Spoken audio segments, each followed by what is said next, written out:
ಇವತ್ತಿನ ಮೊದಲನೇ ಅಂಶ ಏನಂದ್ರೆ ಸಂಬಂಧ ಬಾಂಧವ್ಯಗಳಿಗೋಸ್ಕರ ಸ್ವರಯೋಗ ಹೇಗೆ ಉಪಯೋಗಿಸೋದು, ಸ್ವರಯೋಗದಿಂದ ಹೇಗೆ ಮಾಡ್ಕೊಂಡದು. ನೋಡಿ, ಸ್ವರಯೋಗ ಕೇವಲ ಆಧ್ಯಾತ್ಮಿಕ ಬೆಳವಣಿಗೆ, ಇನ್ನು ಹಣಕಾಸುಗಳ ಸಮಸ್ಯೆಗಳಿಗೆ ಮತ್ತೆ ವಿದ್ಯೆಗೋಸ್ಕರ, ಆ, ಈ ಪ್ರತಿಯೊಂದಕ್ಕೋಸ್ಕರ ಉಪಯೋಗಿಸ್ಕೋಬಹುದು. ಆ ರೀತಿಯಲ್ಲೇ ಈ ವ್ಯಕ್ತಿಗತ ಮತ್ತು ಸಾಮಾಜಿಕ ಸಂಬಂಧಗಳು ಬೆಳವಣಿಗೆ ಮಾಡ್ಕೋಬೇಕಂದ್ರೆ ಇದನ್ನು ಉಪಯೋಗಿಸ್ಕೋಬಹುದು. ಇದಕ್ಕೂ ಒಂದು ಅದ್ಭುತವಾದ ಪಾತ್ರ ಇದೆ ಅಂತ ಹೇಳ್ಬೋದು. ಆಮೇಲೆ ಇಲ್ಲಿ ಏನಾಗತ್ತಂದ್ರೆ, ಯಾವುದೇ ಸಂಬಂಧ ಬಾಂಧವ್ಯಗಳು ಚೆನ್ನಾಗಿರ್ಬೇಕಂದ್ರೆ ಮ್ಯೂಚುವಲ್ ಅಂಡರ್ಸ್ಟ್ಯಾಂಡಿಂಗ್ ಇರಬೇಕು, ಪರಸ್ಪರ ಅವಗಾಹನೆ ಅಂತ ಹೇಳ್ತೀವಿ ನಾವು. ಮತ್ತೆ ಶ್ರದ್ಧದಿಂದ ಹೆಚ್ಚು ಮಾಡ್ಕೋಬಹುದು ಅಲ್ವಾ. ಈ ಸ್ವರಯೋಗ ಸಾಧನೆಯಿಂದ ಏನಾಗುತ್ತೆ ಅಂದ್ರೆ, ಸ್ವರಯೋಗ ಸಾಧನೆ ಮಾಡ್ತಾ ಇರುವಾಗ ಶ್ವಾಸ ನಿಯಂತ್ರಣೆ ಆಗತ್ತೆ, ಭಾವೋದ್ವೇಗದ ಮೇಲೆ ಸ್ಥಿರತ್ವ ಸಾಧಿಸ್ಬೋದು. ಅವಾಗ ಅನುಕೂಲ ಶಕ್ತಿ ಪ್ರಸಾರ ಆಗತ್ತೆ. ಅವಾಗ ಆಟೋಮೆಟಿಕ್ ಆಗಿ ಉದ್ಧಾರ ಆಗತ್ತೆ, ಸಂಬಂಧಗಳು ಉದ್ಧಾರ ಆಗತ್ತೆ. ನೋಡೋಣ ಯಾವ ರೀತಿಯಲ್ಲಿ ಅಂದ್ರೆ, ಸಂಬಂಧಗಳು ಉದ್ಧಾರ ಆಗ್ಬೇಕಂದ್ರೆ ನಮ್ಮಲ್ಲಿ ಇರಬೇಕಾದಂಥ ಮೂರು ಪ್ರಧಾನ ವಿಷಯಗಳು. ಒಂದು, ಮಾನಸಿಕ ಪ್ರಶಾಂತತೆ ಬೇಕು. ಎರಡನೇದು ಬಲವಾದ ಅನುಸಂಧಾನ. ಮತ್ತೆ ಮೂರನೇದು ಸಾನುಕೂಲ ಅಂದ್ರೆ ಪಾಸಿಟಿವ್ ಶಕ್ತಿ ಪ್ರಸಾರ ಆಗ್ಬೇಕು ಯಾವಾಗ ನಮ್ಮಿಂದ. ಈ ಮೂರು ಇದ್ರೆ ಸಾಕು. ಆದರೆ ಸ್ವರಯೋಗದಲ್ಲಿ ಏನ್ ಮಾಡ್ಕೋಬಹುದು ಅಂತಂದ್ರೆ, ಸ್ವರಯೋಗದಲ್ಲಿ ಯಾವಾಗ ನಿಮಗೆ ಭಾವೋದ್ವೇಗ ಹೆಚ್ಚಿರುತ್ತೋ, ಭಾವೋದ್ವೇಗ ಸ್ಥಿತಿ ಹೆಚ್ಚಿರುತ್ತೋ, ಆ ವ್ಯಕ್ತಿಯನ್ನು ಸರಿಪಡಿಸಕ್ಕೆ, ಆ ವ್ಯಕ್ತಿಯನ್ನು ಶಾಂತಗೊಳಿಸಕ್ಕೆ ನಾವು ಉಪಯೋಗಿಸ್ಬೇಕಾಗಿರುವಂಥದ್ದು ಅಂದ್ರೆ, ಒಂದು ಅದ್ಭುತವಾದ ಸಂಭಾಷಣೆ ಮಾಡಬೇಕು. ನಿಧಾನವಾಗಿ, ನಿಶ್ಚಲವಾಗಿ, ಪಾಸಿಟಿವ್ ಆಗಿ, ಒಂದು ಪ್ರಶಾಂತವಾಗಿ ಅನುಕೂಲ ವಾತಾವರಣದ ಕ್ರಿಯೇಟ್ ಆಗಬೇಕು, ಸೃಷ್ಟಿ ಮಾಡಬೇಕು. ಅನುಕೂಲವಾದ ರೀತಿಯಲ್ಲಿ ಮಾತುಗಳು ಮಾಡಬೇಕಂದ್ರೆ, ಶಾಂತಿಯುತವಾಗಿ ಮಾತುಗಳು ಮಾಡ್ಬೇಕಂತಂದ್ರೆ, ಅದೇ ನಾವೇಂತಂದ್ರೆ ಭಾವೋದ್ವೇಗ ಸ್ಥಿತಿಯಿಂದ ಆಚೆ ಕಡೆ ಕರ್ಕೊಂಡು ಬರ್ಬೇಕಂದ್ರೆ ಯಾವ ವ್ಯಕ್ತಿಗಾದ್ರೂ ಈ ಛಂದಸ್ರವನ್ನು ಆಕ್ಟಿವೇಟ್ ಮಾಡ್ಕೊಳ್ಳಿ ಸಾಕು. ಅಂದ್ರೆ ನೀವು ನಿಧಾನವಾಗಿ ಶಾಂತವಾಗಿ ಇನ್ನೊಬ್ಬರ ಹತ್ರ ಮಾತಾಡಿದ್ರೆ ಅವರು ಶಾಂತವಾಗಿ ಮಾತಾಡ್ತಾರೆ. ನೀವು ಒಂಥರ ಭಾವೋದ್ರೇಕ ಸ್ಥಿತಿಯಲ್ಲಿ ಮಾತಾಡ್ತಾ ನೀವು ಜೋರಾಗಿ ಮಾತಾಡ್ತಾ ಇರುವಾಗ ಆ ಕಡೆಯಿಂದ ಅದೇ ಪ್ರತಿಕ್ರಿಯೆ ತೋರಿಸ್ತಾರೆ ಅವ್ರು, ಇನ್ನೊಂದು ವ್ಯಕ್ತಿನೂ ಅದೇ ತೋರಿಸ್ತಾರೆ. ಅದಕ್ಕೆ ಏನ್ ಮಾಡಬೇಕು, ನೆನಪಿಟ್ಕೊಳ್ಳಿ. ಈ ಎಡಗಡೆ ಶ್ವಾಸ ಅಂದ್ರೆ, ಎಡಗಡೆ ಅಂದ್ರೆ ಏನು, ಚಂದ್ರ ಸ್ವರ ಅಂತ ಹೇಳ್ತೀವಿ. ಸೊ ಈ ಚಂದ್ರ ಸ್ವರವನ್ನು ಆಕ್ಟಿವೇಟ್ ಮಾಡ್ಕೊಳ್ಳಿ, ಸ್ವರವನ್ನು ಚೇಂಜ್ ಮಾಡ್ಕೊಳ್ಳಿ. ಯಾವಾಗ ಅಂತ ಪರಿಸ್ಥಿತಿ ಇದ್ರೆ, ಮನೆಯಲ್ಲಿ ಆದ್ರೂ ಅಷ್ಟೇ, ಯಾವ್ದಾದ್ರು ಈಗ ಏನೋ ಡಿಸ್ಕಷನ್ ನಡೀತಾ ಇದೆ, ಸ್ವಲ್ಪ ಏನೋ ಆ ಟಾಕ್ಸ್, ಆ ಮಾತುಗಳು ಜಾಸ್ತಿ ಹೋಗ್ತಾ ಇರುವಾಗ ಇಮಿಡಿಯೇಟ್ ಕೂತ್ಕೊಂಡು ಸ್ವಲ್ಪ ಈ ಕಡೆ ಚೇಂಜ್ ಮಾಡ್ಕೊಳ್ಳಿ. ಓಕೆ, ಚೇಂಜ್ ಮಾಡ್ಕೊಳಕ್ಕೆ ಏನ್ ಮಾಡಬೇಕು, ಈಗ ಎಡಗೈ ತಗೊಳ್ಳಿ, ಇದು ಮುಷ್ಟಿ ಮಾಡ್ಕೊಳ್ಳಿ, ಇಲ್ಲಿ ಸ್ವಲ್ಪ ಪ್ರೆಸರ್ ಕೊಡಿ. ಈ ಅಂದ್ರೆ ಈ ಆಂಪಿಟ್ ಅಲ್ಲಿ, ರೈಟ್ ಆಂಪಿಟ್ ಇದೆಯಲ್ಲ, ರೈಟ್ ಆಂಪಿಟ್ ಅಲ್ಲಿ ಸ್ವಲ್ಪ ಹೆಚ್ಚು ಪ್ರೆಸರ್ ಕೊಟ್ಬಿಡಿ. ಅವಾಗ ರೈಟ್ ನಡೀತಾ ಇದ್ರೆ ಅಂದ್ರೆ ಈ ಪಿಂಗ್ಲಾನ ನಡೀತಾ ಇದ್ರೆ, ಪಿಂಗ್ಲಾ ಸ್ವರ ನಡೀತಾ ಇದ್ರೆ, ಸೂರ್ಯ ಸ್ವರ ನಡೀತಾ ಇದ್ರೆ ಈ ಕಡೆ ಬಂದ್ಬಿಡ್ತದೆ. ಅವಾಗ ಎಡಗಡೆ ಬರ್ತದೆ, ಚಂದ್ರ ಸ್ವರ ಶುರು ಆಗತ್ತೆ. ಚಂದ್ರ ಸ್ವರ ಶುರು ಮಾಡ್ಕೊಂಡ್ರೆ ನಿಮ್ಗೆ ಆದಷ್ಟು ಏನಾಗುತ್ತೆ, ನಿಮ್ಮಲ್ಲಿ ಪ್ರಶಾಂತತೆ, ಶಾಂತಿ ಹೆಚ್ಚಾಗತ್ತೆ. ನೀವು ಮಾತುಗಳು ಸಹ ತುಂಬಾ ನಿಧಾನವಾಗಿ ನಿಶ್ಚಲವಾಗಿ ಪ್ರಶಾಂತವಾಗಿ ಮಾತಾಡ್ತೀರಾ. ಆ ಕಡೆ ತುಂಬಾ ಒಳ್ಳೆ ರೆಸ್ಪಾನ್ಸ್ ಸಿಗುತ್ತೆ ನಮಗೆ. ಆ ರೀತಿಯಲ್ಲಿ ಅದು ನೆನಪಿಟ್ಕೊಳ್ಳಿ ದಯವಿಟ್ಟು.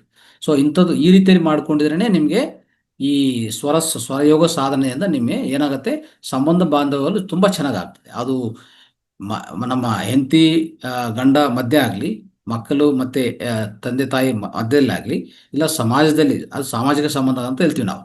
ಯಾರೇ ಫ್ರೆಂಡ್ಸು ನಿಮ್ಮ ಮಧ್ಯದಲ್ಲಿ ಆದ್ರೆ ಅದು ಆಗ್ಬೋದು, ಇಲ್ಲ ನೀವು ಕೆಲಸ ಮಾಡ್ತಾರಂತ ಆ ಕೆಲಸ ಪ್ಲೇಸಲ್ಲಿ ನಿಮ್ಮ ಕೊಲೀಗ್ಸ್ ಮಧ್ಯದಲ್ಲಿ ಆಗಲಿ, ನಿಮ್ಮ ಯಾರು ನಿಮ್ಮ ಬಾಸ್ ಇರ್ತಾರೆ, ಯಜಮಾನಿ, ಅವ್ರಿಗೂ ನಿಮ್ಮ ಮಧ್ಯೆ ಆಗಲಿ ಚೆನ್ನಾಗಿರಬೇಕು ಸಂಬಂಧ ಬಾಂಧವ್ಯಗಳಂದ್ರೆ ಈ ರೀತಿಯಲ್ಲಿ ಎಡಗಡೆ ಶ್ವಾಸ ಇರುವಾಗ ಮಾತಾಡೋದು ಉತ್ತಮ.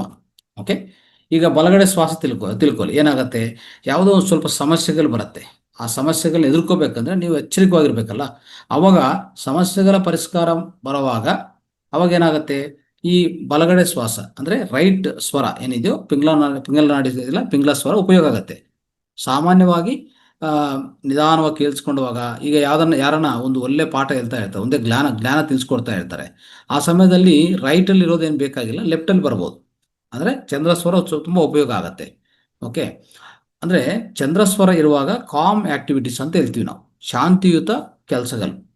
ಅದೇ ರೈಟ್ ಸ್ವರ, ಈ ಪಿಂಗ್ಲಾ ನಾಡಿ ಸೂರ್ಯ ಸ್ವರ ನಡೆಯುವಾಗ ಎಚ್ಚರಿಕವಾಗ ಕೆಲಸಗಳು ಅಂದ್ರೆ ಅಗ್ರೆಸಿವ್ ವರ್ಕ್ಸ್ ಅಂತ ಹೇಳ್ತೀವಿ ನಾವು, ತುಂಬಾ ಶಕ್ತಿಯುತವಾಗಿ. ಅದಕ್ಕೆ ನಾವು ಬಲಗಡೆ ಸ್ವರವನ್ನು ಶಕ್ತಿ ಅಂತ ಕರೆದ್ರೆ, ಈ ಕಡೆ ಎಡಗಡೆ ಇರುವಂತ ಈ ಶ್ವಾಸವನ್ನು ನಾವು ಪ್ರಕೃತಿ ಅಂತ ಕರಿತೀವಿ ನಾವು. ಈಗ ಈ ಕಡೆ ಪ್ರಕೃತಿ, ಈ ಕಡೆ ಶಕ್ತಿ, ಆಯ್ತಾ. ಸೊ ಆ ರೀತಿಯಲ್ಲಿ ನಮ್ಮಲ್ಲಿ ಶಕ್ತಿ ಹೆಚ್ಚು ಮಾಡುತ್ತೆ, ಈವನ್ ಬಲಗಡೆ ಸ್ವರ ಭಾವೋದ್ವೇಗಗಳು ಹೆಚ್ಚಾಗಿರುತ್ತೆ, ತುಂಬ ಅಗ್ರೆಸಿವ್ ಆಗಿರ್ತೀವಿ.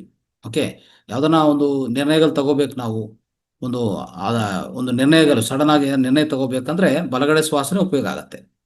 ಆ ರೀತಿಯಲ್ಲಿ ಮಾಡ್ಕೊಳ್ಳಿ. ಆಮೇಲೆ ಧ್ಯಾನ ಅನ್ನೋದು ಖಂಡಿತ ಕಡ್ಡಾಯ. ಈ ಸಂಬಂಧ ಬಾಂಧವ್ಯಗಳು ಹೆಚ್ಚು ಮಾಡ್ಕೋಬೇಕು, ನಿಮಗೆಲ್ಲ ಗೊತ್ತಿರೋ ವಿಷಯ. ಧ್ಯಾನ ಮಾಡಿದರೆ ನಮ್ಮಲ್ಲಿ ಮನಸ್ಸು ಶೂನ್ಯ ಆಗುತ್ತೆ. ಸೊ ಯಾವುದೇ ನಕಾರಾತ್ಮಕ ವಿಷಯಗಳಿರೋದಿಲ್ಲ, ಮನಸ್ಸು ಶಾಂತಗೊಳಿಸ್ಕೊಂತದೆ, ಎಚ್ಚರಗೊಳಿಸ್ಕೊಂತದೆ. ಅವಾಗ ನಾವು ಮಾತಾಡೋ ತೀರು, ಮಾತಾಡೋ ರೀತಿ ಆಗಲಿ, ನಾವು ನಡ್ಕೊಳ್ಳೋ ರೀತಿ ಎಲ್ಲನೂ ಚೇಂಜ್ ಆಗ್ತದೆ. ಆಟೋಮೆಟಿಕ್ ಆಗಿ ಒಳ್ಳೆ ರಿಲೇಷನ್ಶಿಪ್ಸು ಬಿಲ್ಡ್ ಆಗ್ತಾ ಹೋಗ್ತದೆ. ಸೊ ಇನ್ನು ಸ್ವಲ್ಪ ಪ್ರಕರಣಗಳು ನೋಡ್ತಾ ಹೋದರೆ, ಇನ್ನು ಸ್ವಲ್ಪ ವಿಧಾನಗಳು ನೋಡ್ತಾ ಹೋದರೆ, ಸೊ ನಮಗೆಲ್ಲ ಗೊತ್ತು, ಈ ಮೇಡಮ್ ಸ್ವರಯೋಗದ ನಿಯಮಗಳು ಕಲಿಸ್ಕೊಡ್ತಾರೆ. ಸ್ವರಯೋಗ ಸಮಯ ಅಲ್ವಾ, ಬೆಳಗ್ಗೆ ಸಾಯಂಕಾಲ ಸೆಟ್ ಮಾಡ್ಕೊಳ್ಳಿ. ಸೆಟ್ ಮಾಡಿಕೊಂಡು ಅದಾದಮೇಲೆ ತದನಂತರ ನಿಮ್ಮ ಕಾರ್ಯಕ್ರಮಗಳು ಶುರು ಮಾಡ್ಕೊಳ್ಳಿ. ತುಂಬ ಚೆನ್ನಾಗಿ ಉಪಯೋಗ ಆಗುತ್ತೆ. ಪ್ರತಿದಿನ ಪ್ರತಿಯೊಬ್ಬರು ಮಾಡಬೇಕಿದು.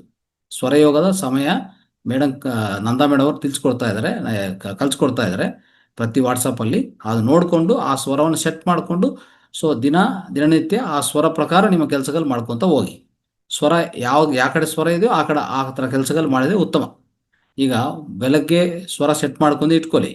ನೆಕ್ಸ್ಟ್ ನೀವು ಯಾವುದೇ ಕೆಲಸ ಮಾಡೋಕ್ಕೆ ಹೋಗುವಾಗ ಅದು ಆ ಸ್ವರ ಏನು ಸ್ವರ ಇದೆ, ಏನು ಕೆಲಸ ಮಾಡಬೇಕು ಅದು ನೋಡ್ಕೊಳ್ಳಿ. ಅಂಥ ಕೆಲಸಗಳು ಮಾಡ್ತಾ ಹೋಗಿ. ಶಾಂತಿಯುತ ಅಂದರೆ ಚಂದ್ರ ಸ್ವರ ಇದೆಯಾ, ಶಾಂತಿಯುತ ಕೆಲಸಗಳು ಚೆನ್ನಾಗಾಗ್ತದೆ. ಯಾವುದೇ ಈಗ ಆಫೀಸ್ಗೆ ಹೋಗಿ ಕೆಲಸ ಮಾಡ್ಬೇಕಂತ ಇಟ್ಕೊಳ್ಳಿ. ಆಫೀಸ್ಗೆ ಹೋಗಿ ಕೆಲಸ ಮಾಡಬೇಕು, ಎಚ್ಚರಿಕೆವಾಗಿರ್ಬೇಕು. ಅಲ್ಲೇ ನಿದ್ದೆ ಮಾಡೋಂಗಿಲ್ಲ, ನಾವು ಡಲ್ ಆಗಿರೋಂಗಿಲ್ಲ, ಸ್ವಲ್ಪ ಎಚ್ಚರಿಕೆ ಇರಬೇಕು. ಅವಾಗ ಸೂರ್ಯಸ್ವರ ಒಳ್ಳೆಯದೇ, ಸೂರ್ಯಸ್ವರದಿಂದ ಉಪಯೋಗಿಸ್ಕೋಬೋದು. ಆ ರೀತಿಯಲ್ಲಿ ನಾವೀಗ ವಾಕಿಂಗ್ ಮಾಡ್ತಾ ಇದ್ವಿ, ತಿಂತಾ ಇದ್ವಿ, ಮಾತಾಡ್ತಾ ಇದ್ವಿ, ಅವೆಲ್ಲ ಸೂರ್ಯಸ್ವರ ಒಳ್ಳೆಯದು. ಅವೆಲ್ಲ ಅಗ್ರೆಸಿವ್ ಕೆಲಸಗಳು. ಅಲ್ಲೇನು ನೀವು ಕೇಳಿಸ್ಕೊಳೋದೇನಿಲ್ಲ, ಎಲ್ಲ ನಿಮ್ಮಿಂದ ಆ್ಯಕ್ಷನ್ ಶುರು ಮಾಡಬೇಕು, ನಿಮ್ಮಿಂದ ಆ್ಯಕ್ಷನ್ ಆಗ್ತಾ ಇರಬೇಕು. ಈಗ ಮಲ ವಿಸರ್ಜನೆಗೆ ಹೋಗಿದ್ವಿ, ಅಲ್ಲಿರಬೇಕಾಗಿರೋದು ಸೂರ್ಯಸ್ವರನೇ ಇರಬೇಕು. ಅದೇ ಮೂತ್ರ ವಿಸರ್ಜನೆ ಅಂದರೆ ಮತ್ತೆ ನಮಗೆ ಬೇಕಾಗಿರೋದು ಚಂದ್ರಸ್ವರ. ಈ ರೀತಿಯಲ್ಲಿ ಸ್ವರ ಪ್ರಕಾರ ನಿಮ್ಮ ಕೆಲಸಗಳು ಮಾಡ್ಕೊಳ್ಳಿ ಆ ದಿನನಿತ್ಯ. ಅದು ತುಂಬ ಉಪಯುಕ್ತವಾಗಿ ಒಳ್ಳೆ ರಿಸಲ್ಟ್ ಸಿಗತ್ತೆ ನಿಮಗೆ. ಅರ್ಥ ಆಯ್ತಾ? ಸೊ ಆ ರೀತಿಯಲ್ಲಿ ಮಾಡ್ಕೋಬೇಕಾಗತ್ತೆ. ಈಗ ನೀವು ಯಾವುದೋ ಒಂದು ಕೆಲಸಕ್ಕೆ ಹೋಗ್ತಾ ಇದ್ರಿ, ಆ ಸಮಯದಲ್ಲಿ ಏನು ಸ್ವರ ನಡೀತಾ ಇದೋ ಅದು ಪ್ರಕಾರ ನಿಮ್ಮ ಕಾಲು ಆಚೆ ಕಡೆ ಇರಬೇಕು. ನಿಮ್ಮ ಮನೆಯಿಂದ ಆಚೆ ಕಡೆ ಅದು ಅಂತ ಆ ಪಾದ ಇಡಬೇಕು. ಆ ಪಾದ ಇಟ್ಬಿಟ್ಟು ಮುಂದಕ್ಕೆ ಹೋಗ್ಬೇಕು. ಆ ರೀತಿಯಲ್ಲಿ ಪ್ರತಿಯೊಂದು ಸ್ವರಕ್ಕೂ ಸರಿಪಡಿಸ್ಕೊಳ್ಳಿ. ಸ್ವರಕ್ಕೆ ಅನುಕೂಲವಾಗಿ ಅನುಸರಿಸ್ಕೊಂಡು ಮಾಡ್ತಾ ಹೋಗಿ ಕೆಲಸಗಳು. ಸೊ ಆ ರೀತಿಯಲ್ಲಿ ಮತ್ತೆ ಪ್ರತಿನಿತ್ಯ ಈ 15 ನಿಮಿಷ ನಾಡಿ ಶುದ್ಧಿ ಪ್ರಾಣಾಯಾಮ ಅಂದರೆ ನಮಗೆಲ್ಲರಿಗೂ ಸುಪರಿಚಯದು ಮಾಡ್ಕೊತ ಹೋಗಿ. ಓಕೆ, ಸಾಯಂಕಾಲ ಅಂದರೆ ಬೆಳಗ್ಗೆ ನಾಡಿ ಶುದ್ಧಿ, ಸಾಯಂಕಾಲ ಭಸ್ತ್ರಿಕಾ ಪ್ರಾಣಾಯಾಮ 5 ಗಂಟೆ 6 ಗಂಟೆ ಸಮಯ ತುಂಬ ಇಂಪಾರ್ಟೆಂಟು. ಆಮೇಲೆ ಒಂದು ಮಂತ್ರ ಕೊಟ್ಟಿದ್ದಾರೆ ಸ್ವರಯೋಗ ಸಾಧನದಲ್ಲೇ, ಅದೇನಂತಂದರೆ ಈ ಒಳ್ಳೆ ಸಂಬಂಧ ಬಾಂಧವ್ಯಗಳಿಗೆ ತುಂಬ ಉಪಯೋಗ ಆಗುತ್ತೆ ಅಂತ ಹೇಳ್ತಾರೆ ಅವರು. ಏನಂತಂದರೆ ಓಂ ಶಾಂತಿ ಶಾಂತಿ ಶಾಂತಿ ಅಂತ ಆ ಮಂತ್ರವನ್ನು 5 ನಿಮಿಷ ಜಪಿಸಬೇಕಾಗತ್ತೆ. ಓಕೆ, ಅದು ತುಂಬ ಒಳ್ಳೆ ಸಂಬಂಧ ಬಾಂಧವ್ಯ ಮತ್ತು ಸ್ನೇಹಯುತ ವಾತಾವರಣವನ್ನು ಅನುಕೂಲ ಮಾಡುತ್ತೆ. ಆ ರೀತಿಯಲ್ಲಿ ಮಾಡ್ಕೊಳ್ಳಿ. ಸೊ ಈ ರೀತಿಯಲ್ಲಿ ಮತ್ತೆ ಸಮಯಕ್ಕೆ ಅನುಗುಣವಾಗಿ ಸ್ಪಂದನ ಮಾಡಬೇಕು. ಅಂದರೆ ನಾವು ಯಾವುದೇ ಒಂದು ಇನ್ನೊಬ್ಬರ ಜೊತೆಗೆ ಸಂಬಂಧಗಳು ಬೆಳೆಸ್ಕೋಬೇಕಂದ್ರೆ ಅವ್ರೇನೇ ಕೇಳಿದರೆ ನಾವು ಅದಕ್ಕೂ ಪ್ರತಿಕ್ರಿಯೆ ಕೊಡಬೇಕಾಗತ್ತೆ, ರಿಪ್ಲೈ ಕೊಡಬೇಕು. ಸರಿಯಾದ ಸಮಯದಲ್ಲಿ ರಿಪ್ಲೈ ಕೊಡ್ತಾ ಇದ್ರೆ ಆ ಸಂಬಂಧ ಬಾಂಧವ್ಯ ಇರುತ್ತೆ, ಇಲ್ಲಾಂದರೆ ಕೆಟ್ಟೋಗುತ್ತೆ, ಅದು ಕಟ್ಟಾಗುತ್ತೆ ಆಟೋಮೆಟಿಕ್ ಆಗಿ. ಸೊ ಈ ಥರ ಮಾಡ್ಕೊಳ್ಳಿ. ಇದು ನಮಗೆ ಅದ್ಭುತವಾದ ರೀತಿಯಲ್ಲಿ ಏನು ಮಾಡುತ್ತೆ, ನಮಗೆ ಒಳ್ಳೆ ಸಂಬಂಧ ಬಾಂಧವ್ಯಗಳು ಹೆಚ್ಚು ಮಾಡುತ್ತೆ ಅಂತ ಅರ್ಥ ಮಾಡ್ಕೋಬೇಕು. ಓಕೆ.